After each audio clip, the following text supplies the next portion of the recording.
Good evening and welcome to tonight's live webinar where we look at ASX investment opportunities in review for the 13th of July. Any individual reading or listening should discuss with their financial planner or advisor the merits of any recommendation or offer presented in this material for their own specific circumstances and realise that not all investments are appropriate for every individual. Investor Signals operates a broking account service where we can provide you access to our model portfolios across the ASX 2050 and 100 as well as the US S&P 100. We also operate an ASX and US high conviction portfolio which picks up the ideas expressed in the blog and on these recordings. Within the broking account, we can operate an independent portfolio where we can work in partnership with you to execute separate ideas that we jointly agree on. We can also utilize derivatives to enhance portfolio returns, and a popular strategy there is the covered call, where we're selling call options to increase the cash flow from top 20, top 50 shares. If you're interested in more information about the broking account service, please contact me 1300 614 002. The technology that I'm using tonight is the Investor Signals member area. You can subscribe to the technology for $1,320 for the year. You can obtain a free trial by visiting investorsignals.com, or if you have any questions regarding the technology, please email or call me. Visiting our website, the research is the subscription to the member area, the broking account, the managed fund. There's more information on the website there for you. We haven't looked at this for a few weeks, but as we come into earnings season in the US starting tonight with PepsiCo and then the US banks kicking off on Tuesday, the market's going to have to assess whether the earnings for the June quarter are in line with the consensus, and in round numbers the market's expecting about a 40% fall in the June quarter numbers. If we just refresh our sort of memory here on the relevance of this table, especially for those that may be joining for the first time this evening. So this is a table of the average earnings for the S&P 500 companies. During the GFC, earnings fell in the last quarter of 2008 by 67%, and ultimately earnings troughed at around about, from recollection, around $20 or $30 of earnings per share, and then started recovering into 2009 at $60. By 2013, running at around $110, we tracked sideways around 110, 120 for a while. And the relevance of these numbers here is at $120 of earnings per share, the S&P is worth 2,000 points. As we move into 2017, earnings jump up to $131. A big part of earnings support was the large increase in share buybacks that were taking place. So obviously as shares are bought back and cancelled, it increases the average earnings per share of the company. By 2018, the tax cuts kick in, earnings jump from 130 to 160, so within that there is low levels of earnings growth, sort of from 2017 to 2018, but it was very low, moderate levels. Then we consolidated in 2018 with average earnings tracking around that 160 level. Now, an explanation for that was obviously trade disputes weighing on earnings growth, and the bullish numbers that analysts had published were not being achieved, but the reason, the explanation for that, as I said, were the trade disputes. Granted, interest rates have now come down, so you may expect equities to trade on a higher PE valuation because interest rates are lower. But it's worth thinking about what's needed to support the valuation of the current market. And here we are here in 2020 Q2, and earnings, will they average out at $30 of earnings per share, which at the point this table was published was about 30% below where the same time last year was. Now the market's saying that we could see this number a little bit lower, maybe around $25 of earnings per share. But what supports the current valuations is the pickup in earnings. Do we get this acceleration in Q3, Q4, And do we get 2021 earnings exceeding that of 2019? And it's only that if this is achievable does it start to justify 3,200 points on the S&P 500 where we are at the moment. If in the end what happens is we're in a lower growth environment and maybe the market tracks sideways at around 140 or 130 even, you go back to a level in the index that's worth 2,500. But again, add on something more for lower interest rates, maybe a slightly more optimistic outlook, and there you get your range, I think, for the S&P 500. And you'd have to say somewhere up at around 3,200 where we are has to be pretty close to resistance, given some of the uncertainty around these earnings. Earnings calendar, or just of note here, Alcoa reports on Wednesday in the US. We got some production numbers coming out later this week with Woodside and Rio. Sydney traffic numbers, BHP production numbers, Oz Minerals all next week, Evolution. So the reason why I've just put this in is just to highlight where we are in the earnings calendar. We don't have a lot of earnings releases coming through, but certainly a lot of production numbers. ResMed towards the end of next week. Rio, we see their half year 20 earnings release the week after next. And then IAG towards, but by the time we get into August, we're in full swing with the Australian earnings season. The US earnings season kicks off this week. Of note on Tuesday is Citigroup reporting their earnings. The market's got fairly low expectations with this quarter for the financial sector, looking for a 50% decline in profit. What's really going to be of note is just what the banks say in regards to their credit loss estimates, the need to raise capital, and any cuts to dividends. At the moment, the US banks have indicated that their balance sheets are in strong positions, and the market's probably not really prepared for any discounted share capital raising or significant cut to dividends, maybe with the exception being Wells Fargo is about the only bank where consensus is that they'll cut dividends. So earnings for the S&P 500 are expected to decline 44%. So as we get through the next 4 weeks, we'll start to see what that average number looks like for S&P earnings. So it'll be interesting just to compare that to where consensus is. As I said, Pepsi reports tonight in the US. Tomorrow we get Citigroup, JP Morgan, Wells Fargo. On the 15th, we've got Goldman Sachs and Alcoa. And then on the 16th, Johnson & Johnson and Bank of America. And also Netflix will be interesting. So keep an eye on the blog and I'll update you as those earnings come through. The graph up on screen there is of the NASDAQ. The relevance of this is whilst it's tempting to short stocks in the market at the moment, there's only a handful of names that I think structurally you could be on the short side of at the moment, but just when you're thinking about the broad index or the broad, the market in general, as long as the Nasdaq's sitting above this moving average, it's a bullish sign for the market. But we are surely getting to a level where there's some sort of buying exhaustion given the concentration where money's flowed into, as we've discussed previously, the Facebook, Amazon, Netflix, Google or Alphabet.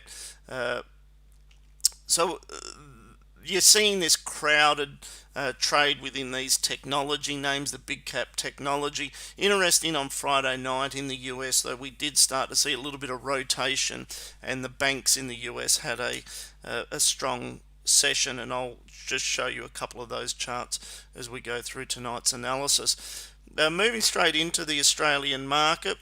So what I do here is select from the drop down list here ASX 100, get the percentage gainers to the top, organize it so I'm looking at by order the companies that are under buy conditions, and as I move through this list we'll then get a switch where they move from buys into sells.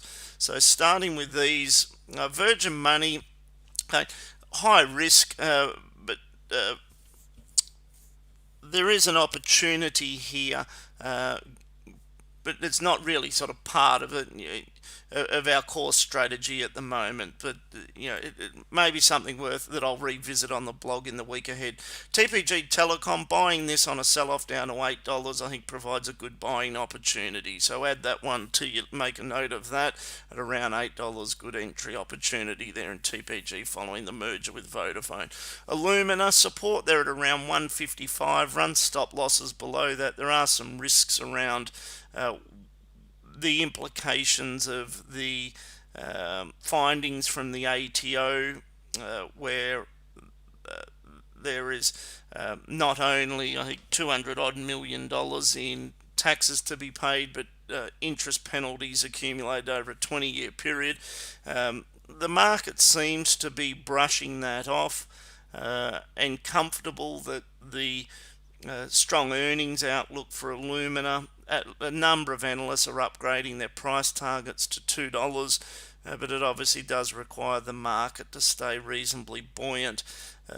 So just if you're running that position, just think about running a stop loss below that session low there of sort of that 155 level. Beach Energy, we've got support there at around that 140 level. So both Beach and Santos remain our preferred energy plays. Fortescue originally switched to buy conditions back here at around $8. It's one of the better performing stocks in the model portfolios. So what you'd expect is when a stock goes from sell conditions into buy conditions, the first time it switches to buy conditions, that's when it's added into the model portfolio. Fortescue had a further higher low there around $13.50. Iron ore's pushing up to about $106 a ton. So remains strong there. APA Group's gone ex-dividend, which was sort of part of this sell-off through this period here, but at around 1080 starts to get a little bit of support. Still expect earnings to grow at about 5 or 6%, which puts them in a sort of small group of companies within the top 100 that are going to deliver earnings growth. So buying that on a dip. But you are waiting another 6 months for any benefit from a dividend stream, and upside's probably not much more than about 11.50, 11.75. So it's a fairly sort of skinny return trade, and you got to be patient waiting for the dividend. Sydney Airport's obvious risks here, but ultimately we'd expect to see a recovery over the next 6 months in Sydney Airport. So high risk, but support there at around that sort of $5.40 level. AusNet Services, technically support at around that 165 level. Good day today, pushing back up to 170. We're looking for a move up to around 180 and then trading out of that.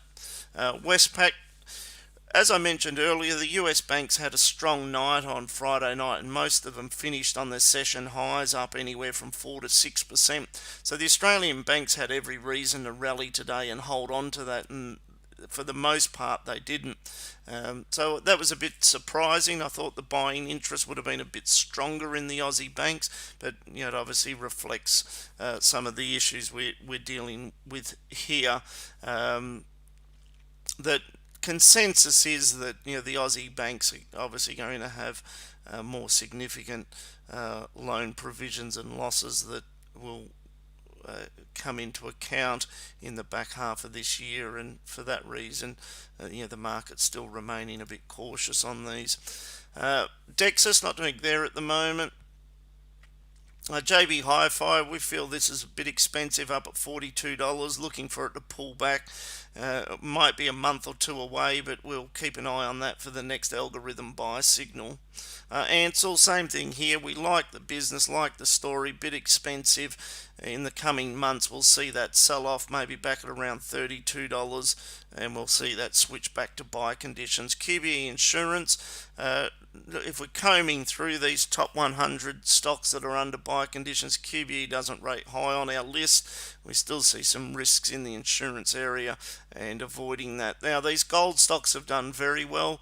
Northern Star's in the model portfolio. It's one of the better performing stocks, created a more recent higher low there at around $13, and we're comfortable owning Northern Star, looking for a push up to around that $15.50 at least. Santos, $5 support. So if you're looking across Santos, Origin, Woodside, Beach, At the moment, our preference is Santos over Beach. Support there at around $5. But as I mentioned in last week's recording, we don't see oil prices pushing too much higher than where they are at the moment at $40. Saracen, we've traded this off lower levels. We've taken profit in it at the moment, but it still remains in our sort of longer term investment portfolio inside the models there as it continues to make higher highs and higher lows. If you're not aware, this was just recently added to the S&P 100 index, and whilst a little expensive, with gold where it is at the moment, the company's continuing to create substantial free cash flow, which has been held on and building a good position on the balance sheet. Orica, the thesis here is just simply that the mining industry remains fairly robust, and we think there could be upside potential in Orica. They moved early to raise capital, shore up their balance sheet, so at around this $15.50 to $16, we're patiently waiting for that to break out and rally higher. Newcrest, we've taken profit on Newcrest and increased our exposure in Northern Star, but they're all much of a muchness. And with gold at $1,800, one of the bright spots for Newcrest over the next 6 months could be improved production data. We don't see that there's downside risks in gold at the moment, so these names may bump along sideways for a little bit, given the rally that they've had. But there's probably further upside in the names over the next quarter. NIB Holdings not doing there at the moment. CSL, this is one you want to make a note of. You maybe just be careful of your position sizing with this stock, but in simple terms, it's a buy on the dip opportunity over the coming months. Whether 275 ends up being the final support level, or we see a retest of that 250 level, but if you don't own CSL, you're coming into an opportunity where you can accumulate the stock at a reasonable level. ASX, we like this. Sorry about that. We like ASX as a business. It's just expensive, compressed down to too low a dividend yield. We think trading volumes drop away. We're seeing some evidence of that in early data. This is a great example of where we want to keep an eye on this during the next algorithm buy signal. I've just put in there where I think sort of probable support is. In a soft market, it's going to require a correction, in the broader US equity market. It's going to require softer trading update from ASX over the next month. But if we see it back down around that 70-75 level, you want to be willing to act there. Afterpay, bit expensive, but so to give you an idea, the market's pricing in 100% earnings growth over the next 12 months, and then again into 2022. So you're paying up today for a fair bit of blue sky that's priced into the stock. We'd like to see this pull back. If we go back and look at the performance of the prior algorithm signals, it did a good job of flagging the higher low there at $25. Maybe a little bit early through, obviously, the sell-off in March this year, but ultimately that turned out to be a good buying opportunity. So we're willing to take a closer look at this in the coming months on the next buy signal. Next DC, there was an article in the paper today where one of the investment banks had argued against some of the accounting standards that have been used in NextDC's reporting. That caused today's sell-off. It's really too early to appreciate the substance of that. We know in the past that more often than not, when these claims are made, there is some merit behind them. So maybe a reason just to be a bit cautious on NextDC, and again have a closer look at the upcoming financials and look at it on the next algorithm buy signals. When we go back and look at the history of the buy signals, again, it's done a very good job of sort of picking up the higher lows within the bullish momentum that's developed, and the most recent signal there in March at around 645. The stock's done well since then. Again, NextDC is another new addition to the ASX 100, as well as Saracen. ResMed, we like this, just expensive, less than a 1% dividend yield. We were buyers of it and flagged it on the blog there at around that $22 level. We've traded out of it at the moment, but it does remain in the longer term investment portfolio. So we're continuing to see higher highs and higher lows. It'd be nice to see a pullback back down around $25 and then take another look at ResMed. Flight Centre not doing there at the moment. Brambles. So this is one of there's only 4 stocks in our top 20 model portfolio at the moment, which is very low from historical averages. Brambles is one of those companies in the model.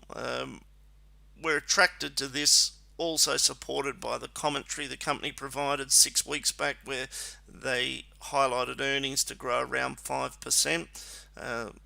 More than 80% of companies have withdrawn earnings guidance, especially in the US.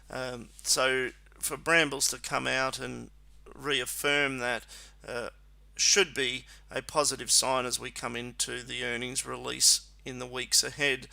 But buying Brambles around this level, collecting just over a 2% dividend yield.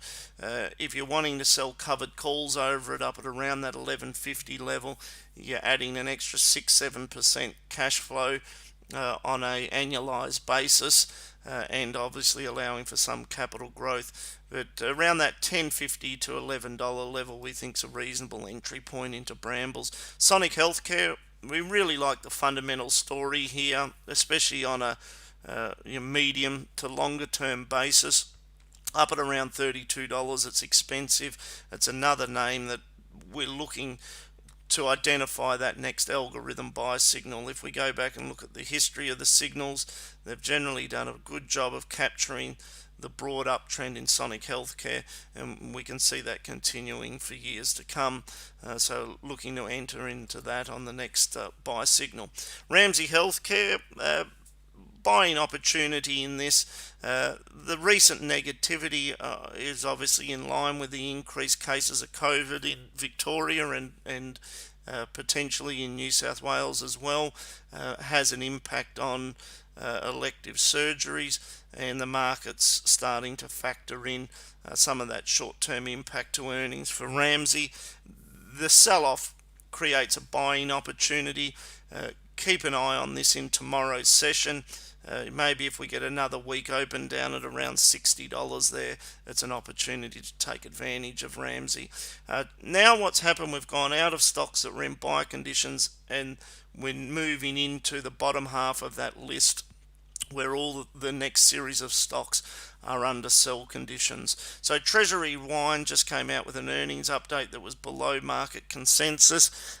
So for the moment, the pressure looks to be to the downside, but there was some buying interest in the stock today. South 32, there is some takeover speculation building here.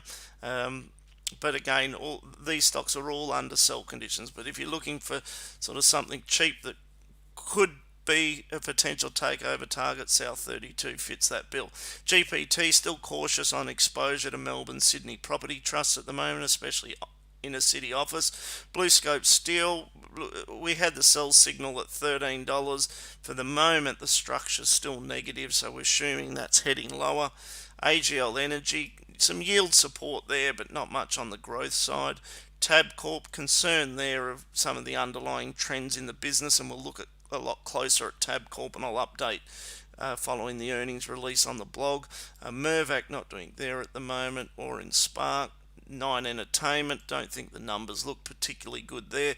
Goodman, as I've spoken in detail over the course of the last number of years, we really like the fundamental story from Goodman, but it is very expensive up here where it is at the moment, so paying a real premium for it. BHP, strong iron ore prices. BHP Rio look attractive from a yield basis. CBA probably held up better than the other banks today, but most of the others sort of finished well off their highs. The test for the Aussie banks is obviously as we start to see Citigroup, Wells Fargo, etc. report in the US, it's going to set the tone for the buying interest in the Aussie banks. Macquarie up at around 22, we're assuming is getting pretty close to resistance. Origin, good company, supports enough free cash flow to support the 4% dividend yield. we think it mainly just tracks sideways over the coming months. So again, we'll have a closer look at that when the earnings result comes through. Rio, strong iron ore prices, attractive dividend yield, holding up at these levels. Centre Group, nothing there at the moment, or Vicinity. Australia, ANZ, so I think the story for the banks is all the same and just fits in with that the need to keep an eye on these US bank results this week. Amcor, we like this. A number of analysts have price targets on Amcor up at around $16.50, $17. My only concern was prior to coming into the COVID sort of period or market sell-off, Amcor had provided a trading update and their underlying business was only growing at around 1 to 2%. They had the cost synergies coming through from the Bemis acquisition, but it seems unlikely that Amcor would have an acceleration in earnings. Maybe one of the arguments is, has there been an increase in online shopping and does that support the packaging requirements of Amcor? But to me, you've got an offset on the other side in traditional shopping channels. So again, not convinced. So thinking that up at around $15 it's near resistance. And again, we'll get more clarity on that when we analyse the upcoming earnings result. Oz Minerals has been one of our preferred exposures. The story here, which we're starting to see come through, is an improvement in the production numbers. The stock's broken out, made a higher high. The sell-off that we have in the market, let's keep an eye on this for the next algorithm buy signal, and we'll see that switch from sell conditions back into buy conditions, and it'll be added into the top 50 and top 100 model portfolio. Woodside Petroleum, so it looks like it should find support at around this $21 level, but it is under sell conditions, just reflecting sort of that lower high formation. So Santos seems to have a little bit more momentum. AMP not doing there at the moment. NAB, again, still a bit cautious on the Aussie banks, and we'll have a close look at these US results as they come through. Stockland's a bit cautious there, likewise with Bendigo. Cleanaway, terrific business, and we want to buy this on the next dip, so any pullback below $2, it's an opportunity to add that into portfolios. The Incitec, our preference is Orica over Incitec, but again, Incitec moved reasonably early to shore up their balance sheet, so we're just looking for that momentum to start to turn and for Incitec to trend higher. ALS not doing there at the moment. Bank of Queensland cautious there. Coca-Cola, you got Pepsi reporting their results in the US tonight, but for the most part, Pepsi and Coca-Cola in the US, we're not expecting too much in the way of positive news there. James Hardie, we're assuming resistance at around that $30 level. Aristocrat. So we're starting to get into a couple of names that on the short side of the market are worth having a look at. So far Aristocrat's corrected from around 28 down to 24, but I struggle to see how this environment produces a good earnings result for Aristocrat. Maybe the market's a bit optimistic on their digital earnings. Wesfarmers running in a resistance up here around $46. Think about this in the same way as we look at the Nasdaq chart. As long as it stays above that average, give it the benefit of the doubt. But if we start to see it roll over and trade below the average, it could be further downside for Wesfarmers. Just on a valuation basis, it's obviously a terrific business. And I'll jump back to Wesfarmers because the relevance there is that if we were to see a sell-off back here and in the next algorithm buy signal, that's when you'd want to see that added into portfolios. Aurora had an earnings miss there, and we can see sort of that structure of lower lows and lower highs. The most recent sell signal there around 280, and the stock's now trading 250. Seek, most of these technology stocks that we've been following for the past 12 months or more are back up near their highs. So Seek at around $22, we get a bit cautious on that on a valuation basis, and we think it could be susceptible to a gap to the downside in a softer market. Magellan, resistance at around 61. A2 Milk, not doing there at the moment. Coles, we're still holding Coles over Woolworths, but Coles and Woolworths both make sense in this market where you're looking for income. Medibank, resistance up there at around $3. Health insurers are a bit cautious on still.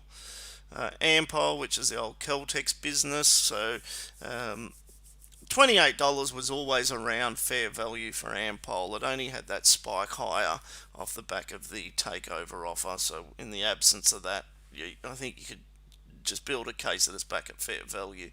Charter Hall, resistance up at around that 960. Boral, resistance up at around 370. Suncorp, we've been cautious on this. It switched to sell signals there at around $11, now trading 880, and I think there's possibly further downside there for Suncorp. Transurban, with the issues increasing for COVID in Melbourne and the shutdown and restrictions, obviously it's having an impact to sentiment. I think about 30% of Transurban's revenue comes from Melbourne tolls. Back down at around $12. So if we saw this between that $12 to $13, I suspect that would be a pretty good entry opportunity, even sort of with some of the revenue impacts that they're facing this year. So maybe just keep an eye on that, but it's highlighting that it's corrected from 15 back to 1360. So I'll keep you updated on the blog as it gets down to a level there where it's worth adding that back into portfolios. Not doing there in Atlas. Crown, I'm surprised that the downside pressure is not greater in Crown and in Star. You saw Star open up strong today and then really sell off throughout the session, but I think the risks for the earnings for Crown and Star are fairly substantial. They will rebound, and the market may be comfortable looking past the next 6 to 12 months, but we are probably looking for early next year before we see a recovery in the earnings for Star and Crown.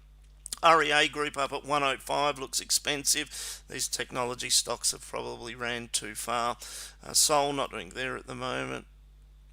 Domino's not doing there.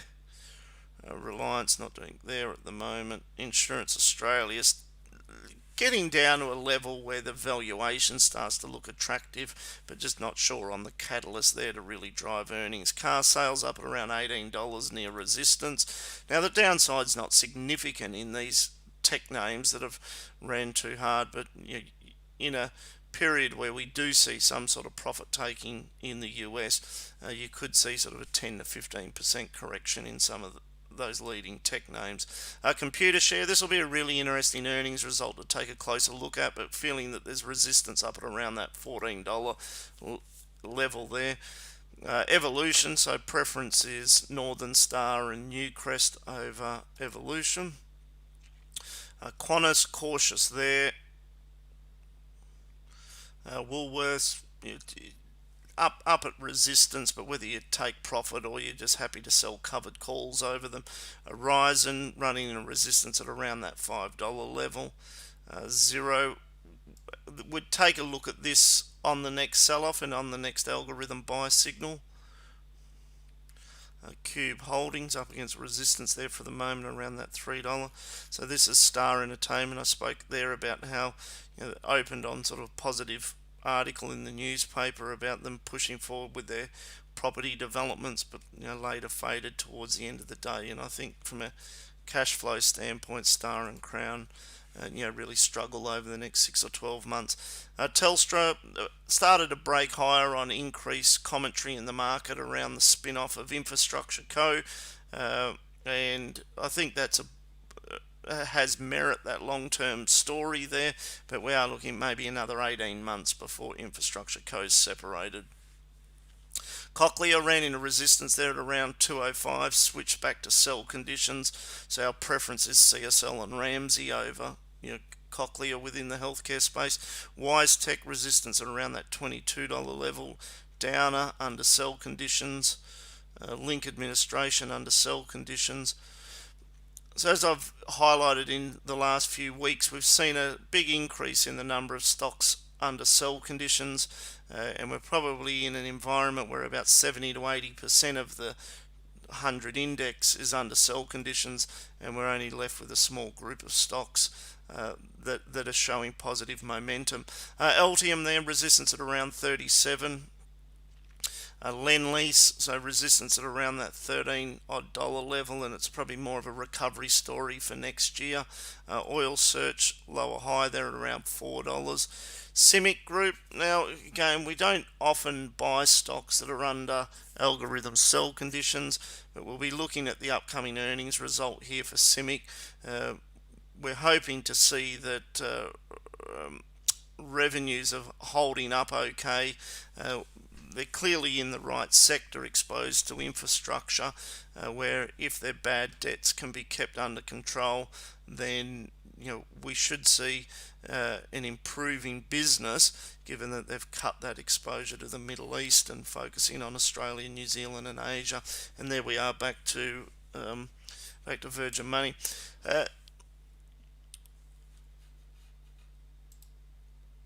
So I've put together some webinar notes that will go out with the recording. I'll just bring these into screen here. So last week we touched on some US stocks, and just to recap, Raytheon Group I like, so that's post the merger with United Technologies. The stock's underperformed given one of the division's exposure to commercial aircraft, but the cash flows that the business generates from the defence side of it and their ongoing track record of winning new defence budget contracts, I think it's a rare opportunity to actually, to buy this business at a good price. Berkshire Hathaway, the risks are a little bit greater there. Obviously, Berkshire has a broad exposure to companies across the US economy, but looking back over time, you've seen it correct from, I'll bring it into screen, I'll bring a graph of it in the screen if you haven't. So we've seen it correct from 230 odd dollars down to 180. So yeah, from 230 down there to 150, back up to 180 at the moment. So we're assuming that we've got support here at around this 170 level, and it should hold. Again, we'll see the earnings results come through for Berkshire over the next few weeks, and I'll update you on the blog on those. Other ones in there of interest were Verizon, Johnson & Johnson, which reports this week. Walmart, we're seeing them increase their competitiveness against Amazon as a business strategy. Gilead Sciences, so a couple of biotech companies there. PepsiCo and Coca-Cola. Pepsi report their results tonight. Boeing, high risk, but worth trying to track Boeing and look for that sort of inflection point there where the stock price starts to rally again. Wells Fargo, that'll be an interesting result this week within the banking sector. Southern Company, that's a big, I think the second biggest utility company, electricity and gas in the US, mainly focused on the southern parts of America.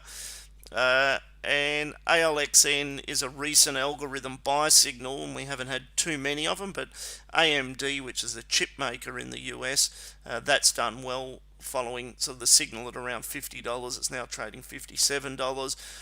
This ALXN it's a biotech company on the Nasdaq. It was triggered under buy conditions last week at around 108.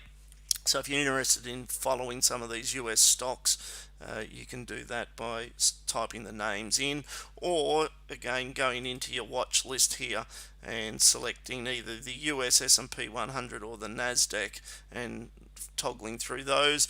Or if you're just starting off and wanting to familiarize yourself with the US stocks, you may just choose to focus on the Dow Jones 30. Bringing this list back in under the Aussie stocks, so just to recap, TPG at $8, Brambles $10.50, Northern Star's a buy, CSL, I'll just change it, could be maybe down to $2.75. As I said, just be cautious with the position sizing. Maybe we do see in a soft market $2.50, but it seems unlikely. AWC, just be careful there, run a stop loss below $1.55. Orica, buy there at around 15.50.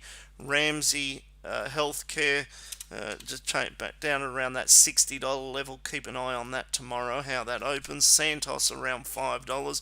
Newcrest still makes sense to have exposure to gold. We can get rid of that line.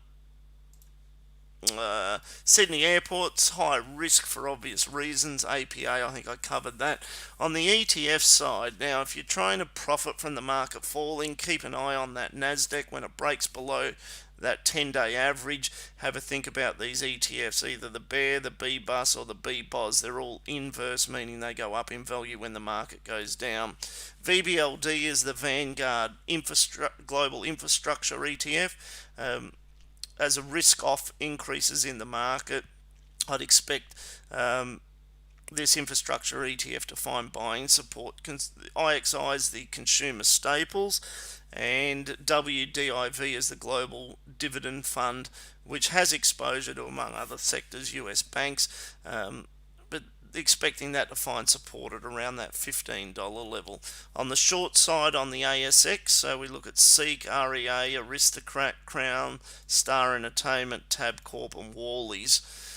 If you're looking for exposure to the banks, and let me just load this up.